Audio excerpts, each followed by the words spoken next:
I want to tell you something that happened to me last January, because even now, almost a year later, I still can't believe it actually went down the way it did.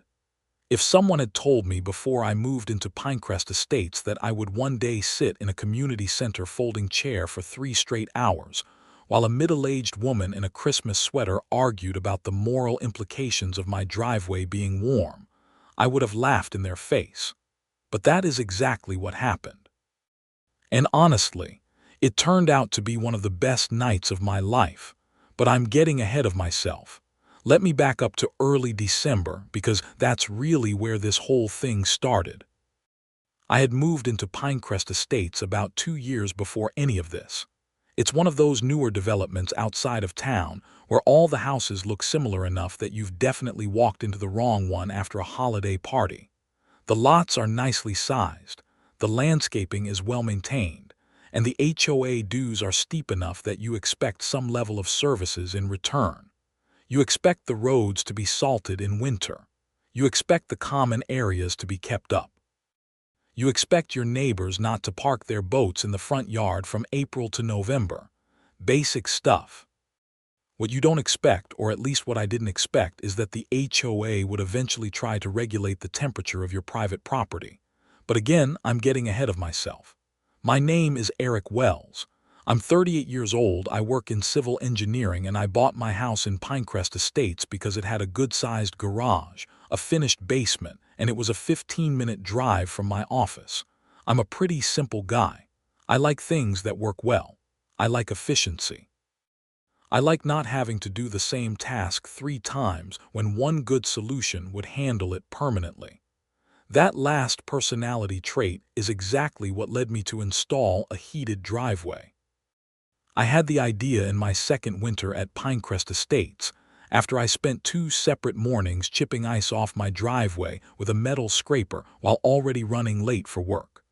The driveway is about 40 feet long and pretty wide because of the 3-car garage. That's a lot of surface area to shovel and salt every single time it snows or freezes.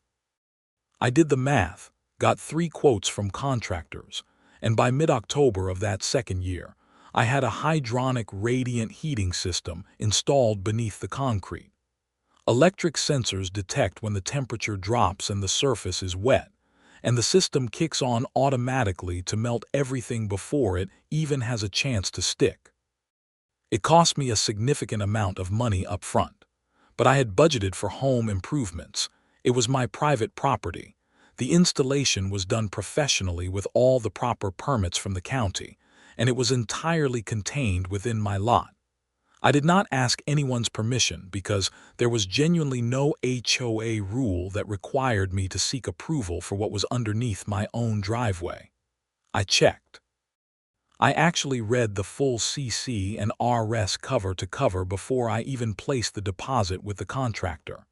There was nothing in there about radiant heating systems, subsurface modifications, or driveway temperature. Nothing even close. The system worked beautifully. First snowfall that year, I walked outside with my coffee, looked at my clean, dry driveway while my neighbors were out there bundled up in parkas scraping and shoveling, and I felt a profound and genuine sense of satisfaction. I waved good morning to my neighbor Tom across the street. He looked at my driveway, looked at his own, and gave me a look that was somewhere between impressed and quietly devastated. For most of that winter, that was the full extent of the drama. People noticed. A few neighbors asked me about it. I told them how it worked and who installed it, and most of them seemed genuinely interested. A few people even started asking me for the contractor's contact information. It was a nice community conversation. No problems, no drama. Then January came and Kathy Delgado noticed. Kathy Delgado lived 3 houses down from me on the same side of the street. She was somewhere in her early to mid-50s, always impeccably dressed even to check her mailbox, and she had been on the Pinecrest Estates HOA board for 4 years. She was not the president. She held the title of Community Standards Coordinator, which as far as I could tell was a role that Kathy had essentially created for herself, and which gave her absolutely no additional formal authority, but which she wielded like it was a Supreme Court appointment. She had strong opinions about everything.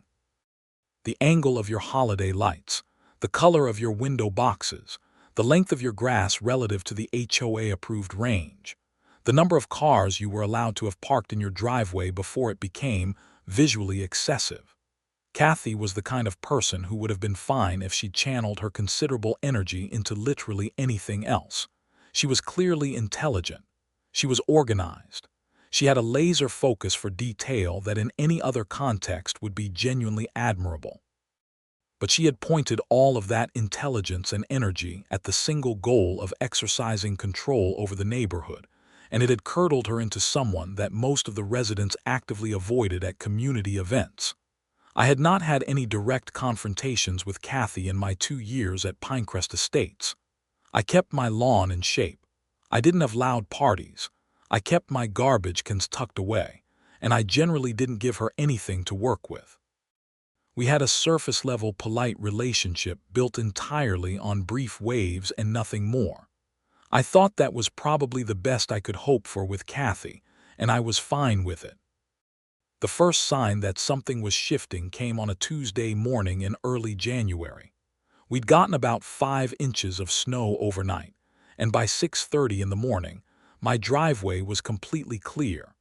Not because I had gotten up early to shovel, but because the radiant system had been running through the night and the snow had just melted right off.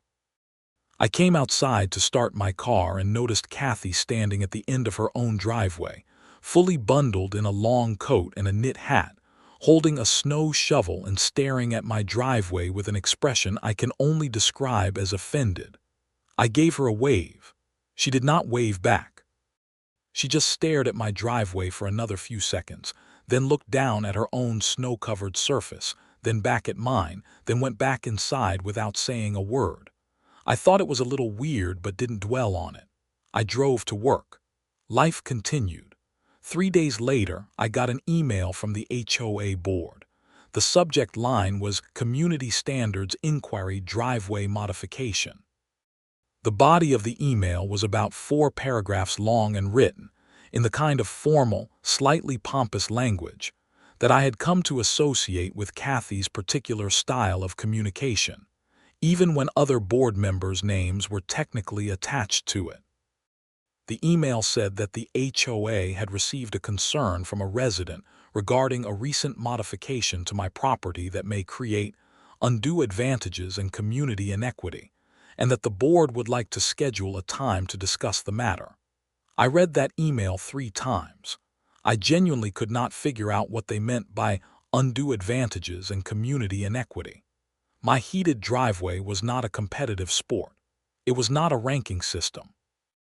I wasn't getting extra votes in local elections because my driveway was warm. It was just a convenience I had paid for with my own money on my own property. I replied politely and asked them to clarify which provision of the CC and RS my driveway potentially violated. I also asked them to identify which specific modification they were referring to, since the email was vague enough that it could theoretically apply to anything I'd ever done to my house. The response came back quickly. Kathy's name was at the bottom of this one, not masked by another board member. She stated that the radiant heating system installed beneath the driveway surface was the subject of concern, and that the issue was not necessarily a direct rule violation, but rather a matter of community fairness and equitable access to comfort and convenience within the neighborhood. She said the board was going to add the item to the agenda for the next regular HOA meeting and invited me to attend and address it. I sat with that email for a long moment.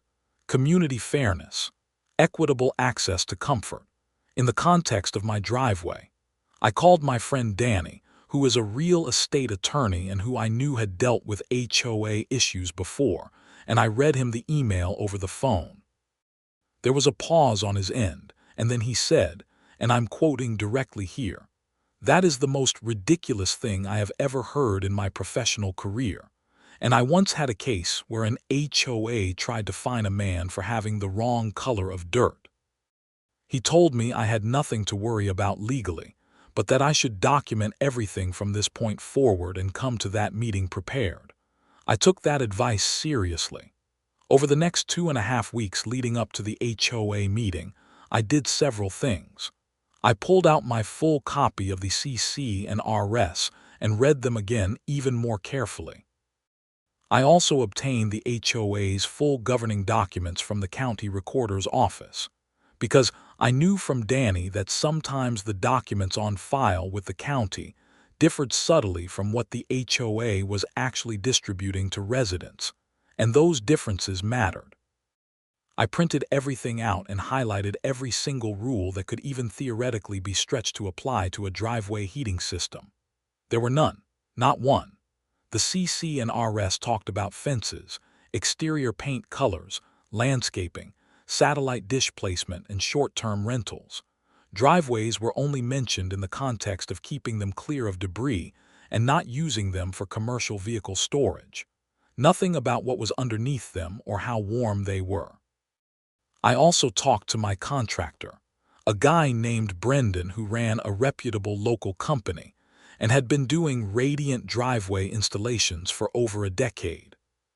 He gave me a full written breakdown of the installation, the permits that had been pulled, the county inspection that had been passed, and the fact that the system was entirely self-contained on my property with no impact on shared infrastructure, neighboring water tables, or anything else that could conceivably affect anyone else's property. I had it all printed and organized in a folder. I also quietly talked to a few of my neighbors. Not in a scheming way, just in the way that you talk to people you've gotten to know over a couple of years when you're dealing with something genuinely bizarre. Tom across the street, who had watched my driveway clear itself on that first snowy morning with obvious envy, said he was planning to attend the meeting anyway because his wife wanted to raise a separate issue about road salting frequency. My neighbor on the right side, a retired teacher named Margaret, said she had heard that Kathy was behind the whole driveway thing and called it the pettiest thing Kathy has done yet, and I've been here for 8 years. A couple down the street, the Nuyens, said they had been thinking about installing a heated driveway themselves after seeing mine work so well, and they were furious that the HOA was making this an issue. By the time the meeting date rolled around, the second Saturday in January, I was prepared. I was also very, very curious to see how Kathy planned to argue, with a straight face, that the temperature of my private driveway was a matter of community governance. The meeting was held in the Pinecrest Estates Community Center, which was a decently sized room with about 40 folding chairs arranged facing a long table where the 5 HOA board members sat. The board president was a fairly quiet man named Gerald, who mostly just tried to keep things orderly. There were 3 other members I barely knew. And then there was Kathy, sitting at the far end of the table in a red sweater with a snowflake pattern on it, a legal pad in front of her, and an expression of someone who had been planning this moment for weeks, which she had. We all knew that. There were more people in attendance than I had expected.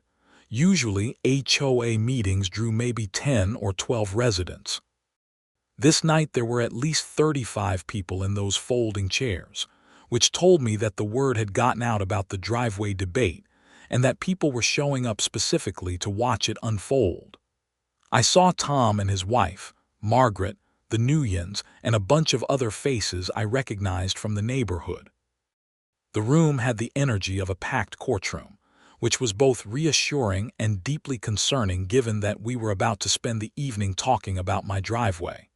Gerald called the meeting to order at 7 in the evening. They moved through the early agenda items pretty quickly: the financial report, the road salting contract discussion for the rest of winter, a brief item about the community mailbox cluster that needed a new lock. Gerald handled all of this with quiet efficiency, and I could tell he wanted to get through the whole meeting in a reasonable amount of time. Then he said, "Next item." Community standards item raised by Kathy Delgado regarding residential driveway heating systems and community equity standards. And Kathy straightened up like she'd been waiting her whole life for this moment. She started talking, and here is the thing about Kathy. She was not stupid, and she was not entirely without a coherent argument if you were willing to squint and tilt your head and stand in a very specific spot. Her basic argument was this: that when one resident installs a significant home improvement that provides a major quality of life advantage over other residents, particularly during winter months when driveway and walkway maintenance is a significant burden and even a safety hazard, it creates a disparity within the community that undermines the HOA's mission of maintaining consistent community standards. She said the issue wasn't that I had done something wrong, exactly. The issue was whether the HOA needed to address the comfort gap that had opened up between my property and everyone else's. Then she said the phrase that I will never forget for as long as I live. She said that a heated driveway represented an unfair thermal advantage over other homeowners. Unfair thermal advantage. The room made a noise. It was not quite a gasp and not quite a laugh. It was something in between, the sound a crowd makes when something so absurd is said out loud in such a serious context that people genuinely don't know how to react.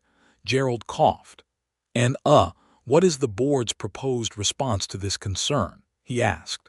Kathy had a proposal, naturally. She said the HOA should require any resident who wished to install a driveway heating system to submit a formal application to the board for approval, pay a community impact assessment fee of $300, and contribute to a newly proposed HOA fund that would be used to assist lower-income residents in affording similar improvements, so that the thermal advantage would not remain concentrated among wealthier homeowners. The $300 impact assessment fee sat in the air of that room like a lead balloon. I raised my hand. Gerald nodded at me and I stood up. Eric Wells, 4412 Pinecrest Drive, I said, because that's how you do it at these meetings. I have a few questions about this proposal. Kathy looked at me with the calm expression of someone who thought they had already won. First, I said, can you point me to the specific section of the CC and RS that gives the board authority to require permits for subsurface driveway modifications? Because I've read the CC and RS twice and I can't find it. Kathy said that the CC and RS gave the board broad authority to enforce community standards and that heated driveways fell under that broad authority. I said, that's an interesting interpretation. I've also pulled the governing documents filed with the county recorder's office, which are the legally controlling versions. And in those documents, the board's authority to require permits is specifically limited to exterior structural and aesthetic modifications. The word subsurface isn't in there at all, and neither is any language about temperature or heating systems. So if the board is claiming authority it doesn't have in the governing documents, that's actually an actionable issue. Kathy's jaw tightened slightly. The board reserves the right to interpret the governing documents as needed to address new technologies and community concerns. Sure, I said pleasantly, but that interpretation is subject to challenge. And courts in the state have consistently ruled that HOA authority is limited to what is specifically written in the governing documents, and that any ambiguities are resolved in favor of the homeowner. I have several of those cases printed out if anyone would like copies. I held up my folder. Several people craned their necks to look at it. Tom, from across the room, actually said "nice" under his breath, loud enough that several people around him heard it and smiled. Gerald looked a little relieved, actually. I got the sense that he had not been fully on board with this agenda item and had allowed it primarily because Kathy had been very persistent. He said, "Eric, do you have any objections to the item being discussed further tonight?" I said, "Not at all. I think the community deserves to have this conversation. I just want to make sure it's grounded in what the HOA actually has authority to do, because I don't want anyone to leave tonight thinking a rule was established that isn't actually valid." Kathy moved on. She had brought printed materials of her own, a one-page summary she distributed around the room titled Community Equity in Winter Property Maintenance. I read mine as it was passed down the row. It was actually pretty well put together, visually speaking. She had charts. She had a bullet-pointed list of her main arguments. She had clearly spent time on this. I will give her that. The charts, however, were where things started to get genuinely entertaining. Kathy had created a chart comparing average time spent on winter driveway maintenance by Pinecrest Estates homeowners who did not have heated driveways versus, well, me. She claimed the average resident spent about 45 minutes per snowfall event on driveway clearing. She claimed I spent 0 minutes. She then multiplied this by the number of snowfall events in an average winter in our region, arriving at an annual labor disparity figure of somewhere around 12 hours. She presented this as a significant inequity that the HOA had a responsibility to address. From 2 seats to my left, a woman I didn't know well raised her hand and pointed out that she had a snowblower that got her driveway cleared in about 8 minutes, so the 45-minute average was a little dramatic. From the back of the room, a man named Dave, whose house was right at the end of the cul-de-sac, said that his teenage son did all the shoveling and that he personally spent 0 minutes on it, just like me. So maybe the equity issue wasn't as clear as the chart suggested. A murmur of amusement rippled through the room. Kathy said, with great dignity, that the point was not the exact number of minutes but the principle of equitable community standards, and that the board had to think about what kind of community they wanted Pinecrest Estates to be. Then she said something that kind of shifted the whole temperature of the room, pun intended. She said that she had done some research, and that in her view heated driveways were an environmental concern because they consumed significant amounts of energy, and that the HOA should consider whether it aligned with community values for one homeowner to be using that level of energy simply for personal convenience. Several people immediately started looking at each other, because Kathy drove a large SUV that nobody would have characterized as environmentally efficient, and her house was famously warm in winter, which was only known because she had hosted a holiday party 2 years ago where every single guest had complained about sweating through the evening, and she had flatly refused to lower the thermostat. These things were known in the neighborhood. I didn't bring any of that up. I didn't need to. The looks on people's faces told me everyone was thinking it.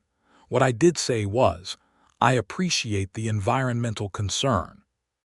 For the record, my system is an on-demand hydronic system that only runs when both moisture and low temperature are detected simultaneously. It's actually significantly more efficient than continuously salting a driveway, because road salt has documented environmental impacts on soil, groundwater, and concrete longevity. I have the EPA documentation on that in my folder if anyone's interested. A woman in the second row, a newer resident I'd seen a few times but hadn't spoken to much, raised her hand and said she would absolutely like a copy of that because she had been concerned about road salt for years. 3 other people nodded. Gerald said, "Let's keep things moving." Kathy, who was clearly trying not to lose control of the narrative, pivoted to what I think was her most carefully prepared argument. She said that the real issue was property values. She said that a heated driveway, while not unattractive in itself, could create pressure on neighboring homeowners to upgrade their properties similarly in order to remain competitive on the market, and that this kind of improvement escalation was destabilizing to community home values.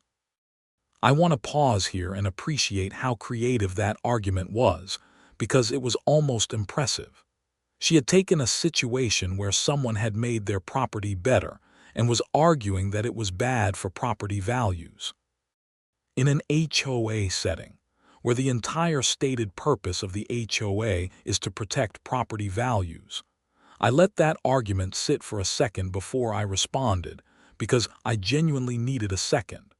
Then I said, I actually looked at comparable data before I installed the system, because I wanted to make sure I was making a sound investment. Properties with heated driveways in our region sell for an average of 3 to 5% more than comparable properties without them, according to 3 different real estate sources I looked at. I paused. So if anything, my driveway is making the neighborhood more valuable, which is what the HOA is supposed to be doing. That got an actual laugh from the room. Not a big one, but a genuine one. Even Gerald looked like he was suppressing a smile. Kathy said that those statistics were debatable. One of the other board members, a quiet man named Phil who had been staring at the table for most of the meeting, said, I mean, Kathy, if it's improving property values, isn't that what we want? Kathy looked at Phil with the expression of someone who would be having a very different conversation with him later in the parking lot. It's more complicated than that, Phil. Phil went back to staring at the table. The meeting had been going on for about an hour at this point. Gerald called a 15-minute break. People stood up, stretched, grabbed coffee from the back table, and formed into small clusters of conversation. I was approached by probably 8 or 9 different neighbors, all of whom wanted to either express support, ask questions about the system, or share their own frustrations with the HOA in general. The Nuyens told me they had already gotten a quote from my contractor, and that if the HOA tried to stop them from installing their own heated driveway, they were going to get an attorney involved. Margaret said she thought this was the most fun she'd had at an HOA meeting in years, which was a mixed compliment, but I took it in the spirit it was intended. Tom pulled me aside and said, Did you know she tried to do something similar to Marcy Peterson 2 years ago over a smart sprinkler system? Said it was unfair to residents who couldn't afford smart irrigation technology. Marcy caved and removed it. I think that's why Kathy thought this would work the same way. I had not known that, but it explained a lot about Kathy's confidence going into the meeting. She thinks I'll just back down, I said. Tom said, Yeah. She didn't know you were going to come in with a binder. I looked down at my folder. I always come with documentation. Tom said, Man, I wish you had been here for the Marcy Peterson situation. The meeting resumed. Kathy had used the break to regroup, and she came back to the table with a slightly different approach. She said she wanted to propose a community vote on the question of whether heated driveways should require HOA approval going forward, noting that this was not about penalizing existing installations, but about setting community policy for the future. Gerald said he wanted to note for the record that any new rule would require proper notice to all homeowners, a 30-day comment period, and a vote by the full membership, not just the people present at this meeting, as per the HOA's own procedural rules. Kathy acknowledged this. Then she said that in the meantime, the board could issue a temporary moratorium on new heated driveway installations pending the rule-making process. And that is where things got legitimately interesting, and where the meeting pivoted from merely frustrating to genuinely concerning. A temporary moratorium on something that wasn't currently prohibited was a meaningful overreach. It was the kind of thing that sounded procedurally reasonable to people who weren't paying close attention, but which was actually the board trying to act as a legislative body, without going through the actual legislative process that the HOA's own rules required. And as it happened, I had talked to Danny about exactly this scenario in one of our conversations, because Danny had seen it before. I raised my hand again. Gerald nodded. I want to note for the record, I said, that the board does not have the authority to issue a temporary moratorium on an activity that is not currently prohibited by the governing documents. That's in the HOA's own procedural rules, Section 7, which require that any new restriction go through the full rule-making process before having any legal effect. A unilateral board decision to temporarily ban something that's currently allowed would be an unauthorized exercise of power, and any homeowner affected by that moratorium would have grounds to challenge it and potentially seek damages. I said this calmly and pleasantly, the way you say something when you've prepared for it. The room was very quiet. Kathy looked at me with an expression that had shifted noticeably from confident to calculating. You seem to have done a lot of research on this, Mr. Wells. I work in civil engineering, I said.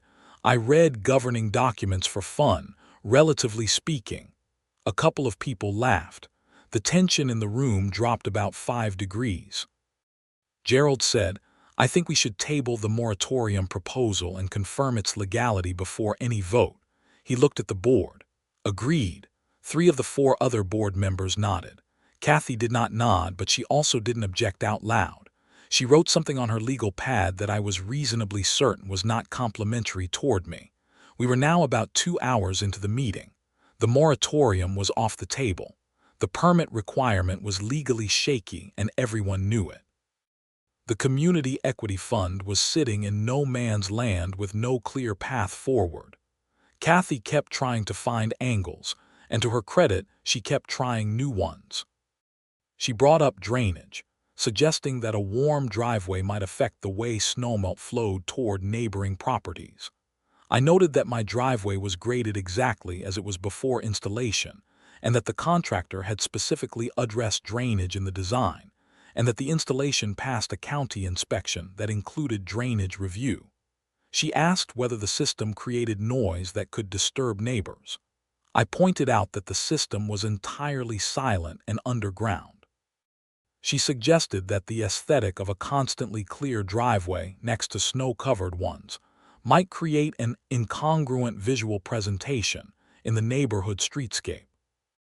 That last one produced audible murmurs of disbelief from the crowd. Margaret, from 2 rows behind me, said quietly but clearly, "She's really scraping the bottom of the barrel now." A few people nodded. Gerald said, "Kathy, I think we've pretty thoroughly covered the topic." Kathy said, "I don't think we've arrived at a resolution." Gerald said, "I think we've established that there isn't a current CC&R violation, that the moratorium approach has legal complications, and that any new rule would need to go through the proper process. That's a resolution. It's just not the one you were hoping for." That was the most direct I had ever heard Gerald be with Kathy, and I could tell from the slight stiffening of his posture that he was done being deferential on this one. It was at this point, deep in the 3rd hour of the meeting, that something came out that I had not anticipated, and that changed the tone of the evening considerably. One of the other board members, a woman named Sandra who had been quiet for most of the meeting, cleared her throat and said, "There's actually something else I think the group should know about tonight." She looked slightly uncomfortable, like someone who had been debating whether to say something for a while and had finally decided to go for it. She said that in reviewing the HOA's financial records in preparation for this meeting, she had noticed several billing irregularities in the winter road maintenance contract. Specifically, the HOA had been paying for a road salting frequency that did not match the actual service logs from the contractor. She said it appeared the contractor was billing for 8 applications per month in January and February, but the service logs she'd been able to obtain only showed 5 to 6 actual applications. The room got very quiet, not the amused, engaged quiet from earlier, the genuinely concerned kind. Someone from the back asked how long this had been going on. Sandra said she could only confirm the last 2 winters from the records she had access to, but that the discrepancy had been consistent across both years. Someone else asked how much money that represented.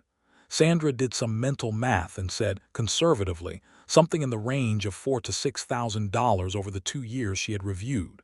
Gerald looked genuinely alarmed. "Sandra, do you have documentation of this?" She said she did. Kathy, interestingly, said nothing. She had been very vocal all evening, but she went completely silent at this point, which stood out like a flashing light. Tom leaned toward me and said, very quietly, "Who approves the maintenance contracts?" I thought about it and said, "I think that falls under community standards coordination." We looked at each other. Tom said, "Which is Kathy's role?" We looked at Kathy. Kathy was writing very intently on her legal pad and not looking at anyone. Gerald said the board would need to review this thoroughly and that he was recommending they retain an independent accountant to look at the records. He asked Sandra to preserve all the documentation she had. He also said that if the discrepancy reflected actual misappropriation of HOA funds, the board had a legal obligation to report it. I want to be clear that at this point, nothing was proven. The billing irregularity Sandra identified could have been an honest bookkeeping error by the contractor. It could have been a data entry mistake. It could have been a lot of things. But the fact that Kathy suddenly went silent and the fact that the maintenance contracts fell under her role was enough to make everyone in that room very, very alert. Gerald moved to adjourn the meeting shortly after, having clearly decided that the financial matter needed to be addressed outside of a community meeting and properly. He thanked everyone for attending. Kathy stood up and said she wanted to make a final statement about the heated driveway matter, that she intended to continue pursuing the proper rule-making process for future installations. Gerald said, "That's absolutely your right as a board member, Kathy." He paused. "Provided you follow the proper process." The emphasis on those last 4 words was subtle but not lost on anyone. People filed out slowly, lingering in small clusters the way people do after an event that had more happened in it than they expected. Outside it was cold enough that your breath came out in visible clouds, and the parking lot had a thin layer of refrozen snow from the day before that made it slightly treacherous. I watched Kathy walk to her car without talking to anyone, which was unusual for her. The next week was quiet on the surface but busy underneath. Sandra had taken the financial documentation to Gerald, who had brought it to the HOA's attorney. The attorney agreed that the discrepancy warranted a formal audit. They hired an independent accounting firm. Simultaneously, Gerald quietly reached out to the maintenance contractor to request original service records, which turned out to be significantly more detailed than the billing summaries the HOA had been receiving. The full picture, when it emerged over the following few weeks, was not pretty. It turned out that the billing irregularity was not a bookkeeping error. The maintenance contractor had been billing for services that weren't performed, and the billing had been approved, consistently, by Kathy, who was the board member responsible for reviewing and signing off on maintenance invoices. That alone could have been explained as carelessness on her part. Perhaps she wasn't verifying the bills carefully. But the audit went deeper, and what it found was that the contractor had been billing the HOA at above-market rates for several services, including road salting, and that these inflated rates appeared to have started around the same time that the contractor had quietly made a small cash payment to an account that was traced, through the HOA's attorney and an assist from a forensic accountant, back to Kathy. It was a kickback arrangement. Not a large one in the grand scheme of financial crimes, but a real one.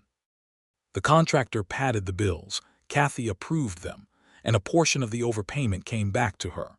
The total amount over a 3-year period was somewhere around $14,000. The HOA's attorney made the determination that this constituted fraud and was obligated to report it, which meant contacting law enforcement. Gerald, to his considerable credit, did not try to handle it quietly. He followed the attorney's advice and filed a report. Kathy Delgado was arrested on a Tuesday afternoon in early February. A police car sat in front of her house for about 45 minutes before she was walked out. I was working from home that day, and I won't pretend I didn't look out the window. I did. Most of the neighborhood did. She was charged with misappropriation of funds and breach of fiduciary duty in connection with her role as an HOA board member. The contractor was charged separately.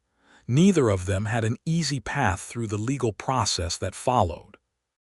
Kathy eventually accepted a plea agreement that included repaying the full misappropriated amount with interest, a substantial fine, and a permanent ban from serving on any HOA or community association board. She didn't go to prison, but the plea agreement was on public record, and her reputation in Pinecrest Estates was completely demolished. She put her house on the market in March. Gerald issued a formal written apology to the HOA community for what had happened under the board's watch, noting that the oversight systems that should have caught this earlier had failed, and that the board was implementing new financial controls, including mandatory dual signatures on all invoices over a certain amount and quarterly independent financial reviews. He was genuinely shaken by the whole thing and took it seriously. Sandra, who had been the one to flag the discrepancy at the meeting, was quietly recognized by several residents as someone who had done the neighborhood a significant service. A number of people sent her cards and baked goods, which sounds like a small thing, but in a community context means a lot. As for my heated driveway, the rulemaking process that Kathy had initiated died completely without her on the board to push it. Gerald asked the remaining board members whether anyone wanted to continue pursuing it, and nobody did. The whole thing was dropped without ever producing a single new rule or requirement. My driveway remained exactly as it was, warm and clear and functioning beautifully through the rest of the winter.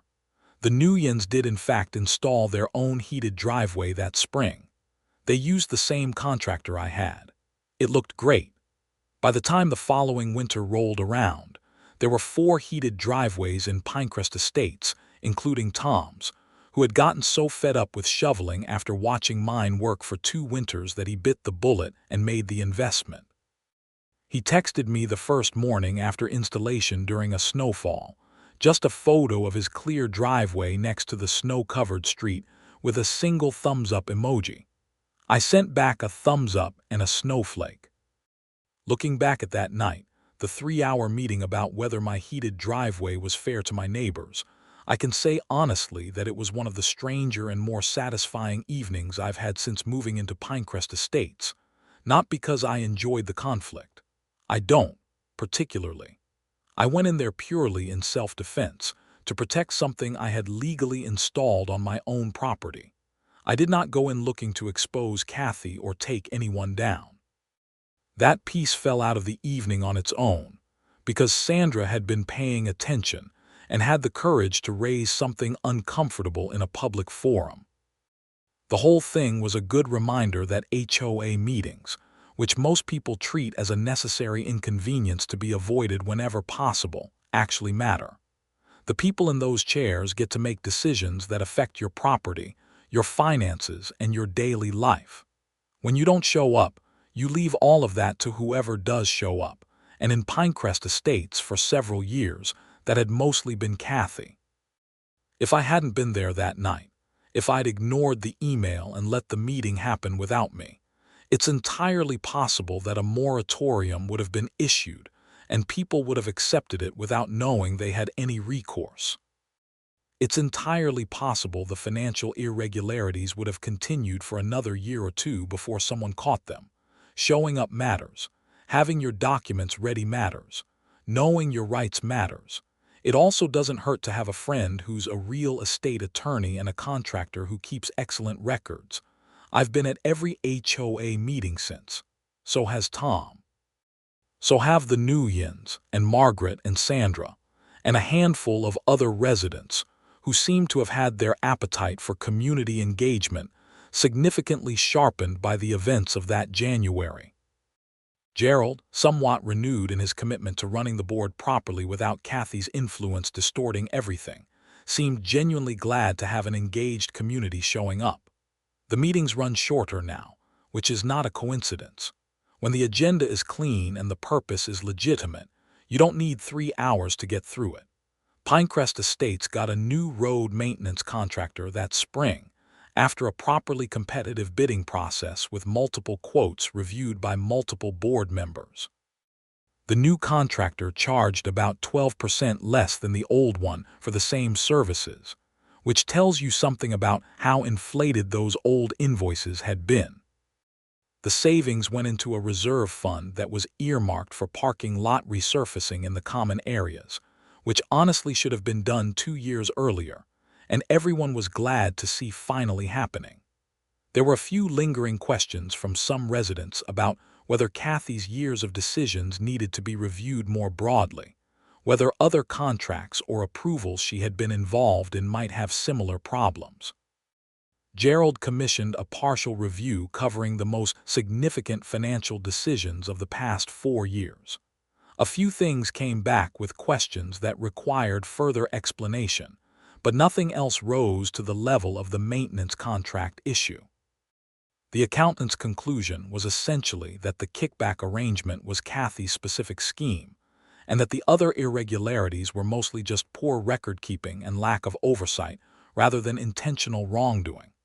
That was good enough for most people, though Margaret, who had a somewhat sharper view of human nature than the average person, said she wasn't entirely convinced that every single decision Kathy had made in 4 years of board service had been purely community-motivated.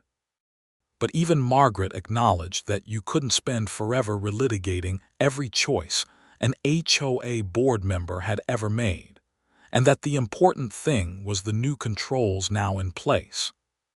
One of the things I think about sometimes is the specific moment that Kathy said, "unfair thermal advantage" in that meeting, and how perfectly that phrase captures a certain kind of mindset. The idea that if someone else has something nice, the right response is to regulate it rather than to get one yourself. That if you can't immediately have what your neighbor has, it must be unfair. That comfort is a finite resource, and someone else's warm driveway is somehow taking warmth away from you. It's a philosophy that doesn't hold up under any real scrutiny, and it never made a single person's driveway actually warmer. What it did do was expose a board member who was using the language of community equity to distract from the fact that she was committing actual financial crimes. Life in Pinecrest Estates in the months and year after all of this was noticeably quieter and noticeably more pleasant. Without Kathy's constant monitoring and escalating of minor neighborhood issues, people had room to just live in their houses without feeling like they were being evaluated. The number of formal notices and inquiry letters the board sent out dropped significantly. Gerald told someone, who told someone else, who told Tom, who told me, that Kathy had personally been responsible for drafting the vast majority of inquiry letters and notices for years, and that most of the other board members had been vaguely uncomfortable with the volume and tone of them but hadn't wanted to push back. With her gone, the board's communication with residents shifted to a much more reasonable register. People got letters when there was an actual problem that needed addressing. They didn't get letters because the angle of their fence post was 2 degrees off from spec. The following winter was, from my perspective, genuinely wonderful. We had several significant snowfalls, the kind where you wake up in the morning and there's 8 inches on the ground, and the world is white and quiet and beautiful. I stood at my kitchen window with my coffee on those mornings and watched the snow settle on everything, knowing that by the time I was ready to back my car out, my driveway would be clear without me having to do a single thing about it. Tom, across the street with his new radiant system, would sometimes wave from his front window on those mornings. Just a friendly acknowledgement of the small, satisfying victory that belonged to both of us now. The meeting that started all of this got talked about in the neighborhood for a long time afterward.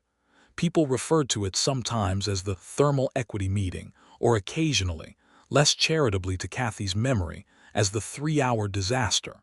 It became a reference point in community conversations, the kind of event that people used to anchor other stories.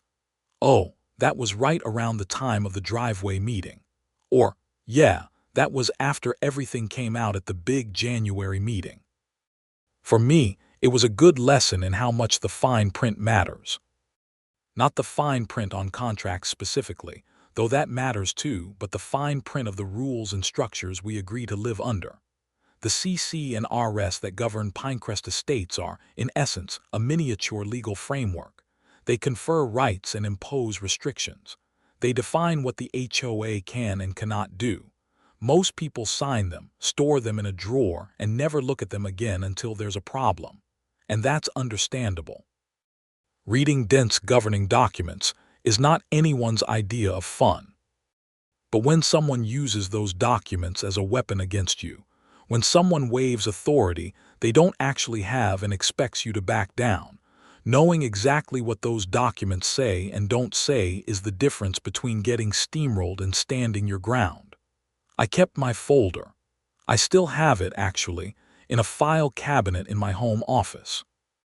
The printed CC and RS, the county governing documents with my highlights, Brendan's contractor documentation, the case law printouts, Danny's notes. I'm not sure I'll ever need it again for its original purpose, but keeping it feels right. It's a reminder that preparation is its own form of protection. Brendan, the contractor who installed my system, ended up getting a significant uptick in business from Pinecrest Estates residents over the following year. When I saw him in the spring to do a routine check of the system, he mentioned that he had gotten 4 new project inquiries from people in my neighborhood, and that 3 of them had specifically mentioned hearing about my situation at the HOA meeting as part of their reason for finally pulling the trigger on the installation they'd been thinking about for years. He said it was the best marketing he'd never had to pay for. The irony of Kathy's attempt to limit the spread of heated driveways in Pinecrest Estates is that it produced exactly the opposite result. By making it a topic of community conversation, by forcing everyone to sit through 3 hours of debate about it, she ensured that every single resident in Pinecrest Estates knew exactly what a heated driveway was, how it worked, how much it cost, and who to call to get one. The Nuyens are happy. Tom is happy. The newer neighbor 2 doors down from Tom, whose name is Rachel and who installed a system last October before the cold set in, texted me in November to say it was already the best home improvement decision she had ever made. And my driveway, still working perfectly, still warm, still clear on the mornings when everyone else is scraping, still entirely and completely within the bounds of what I am legally allowed to have on my property, not because I got permission from anyone, but because I never needed it. The winter that followed Kathy's departure was also the first winter in 4 years that the Pinecrest Estates roads were properly salted on a timely schedule. The new maintenance contractor was reliable and well run, and showed up when they said they would. The ice that used to linger on the entrance road and the main loop through the neighborhood for days after a snowfall was cleared promptly.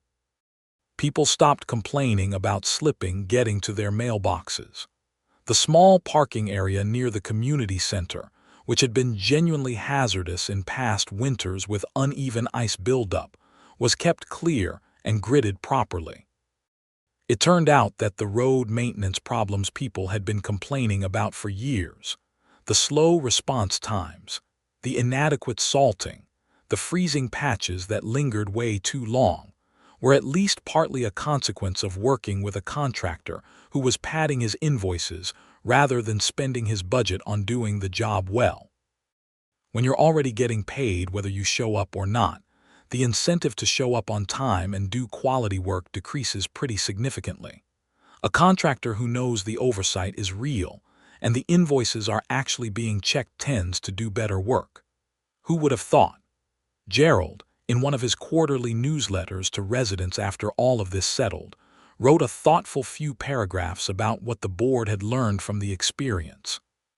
He said that HOA governance works well when the people in it are genuinely accountable to the community they serve, and that the events of the past several months had been a painful but important reminder of what happens when that accountability breaks down.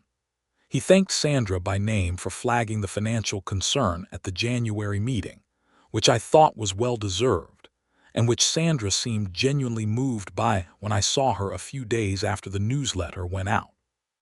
He also, without mentioning names or the specific subject matter, referenced the January meeting as a reminder that community members who attend meetings, ask questions, and bring documentation are performing a genuine civic service. He encouraged more residents to get involved and attend meetings regularly. He said something that stuck with me, which was that an HOA is only as good as the people who are willing to show up for it. I went back and reread the CC and RS one more time after all of this, just to make sure I hadn't missed anything in my earlier reviews. I hadn't. There was still nothing about heated driveways. There was nothing about thermal advantages, equitable comfort access, or subsurface home modifications. There was a lot about fence heights, paint colors, landscaping maintenance, and prohibited commercial vehicles. There was also, and I noticed this for the first time even though it had presumably always been there, a provision in the section on board conduct that required board members to act in the best interests of the community as a whole, and to avoid any conflicts of interest or financial arrangements that could compromise their fiduciary duty.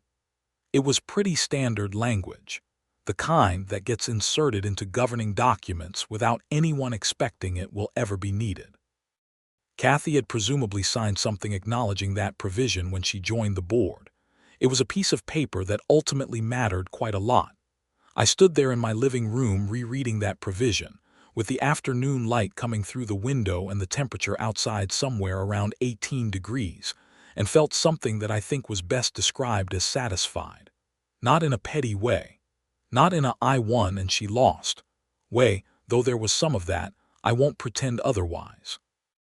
More in the sense of a system working the way it was supposed to. Rules that actually mean something.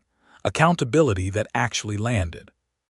A community that showed up, paid attention, and came out on the other side more informed and more engaged than it had been going in. Outside, my driveway was clean and dry. It had been snowing lightly all afternoon, the quiet, steady kind of snow that covers everything evenly and makes the whole neighborhood look like a postcard. Across the street, Tom's driveway was equally clear. Down the block, the Nguyen's driveway reflected the gray winter light without a trace of snow on it. Rachel's was the same, 2 houses past Tom's. 4 clean driveways in a row of snow-covered ones, each of them the result of a quiet decision to invest in a solution rather than fight over who had the right to have one. I put the CC and RS back in my folder, filed the folder back in the cabinet, and went to make myself another cup of coffee. Outside, the snow kept falling, soft and steady, covering the street and the lawns and the rooftops and the driveways, covering everything equally, the way snow does, not caring in the least about equity concerns or community standards, or what any of us had decided to do with our own little rectangle of private property. The driveway warmed up on its own, same as always. No fuss, no drama, no 3-hour meeting required. That was, all things considered, exactly how it should have been from the start.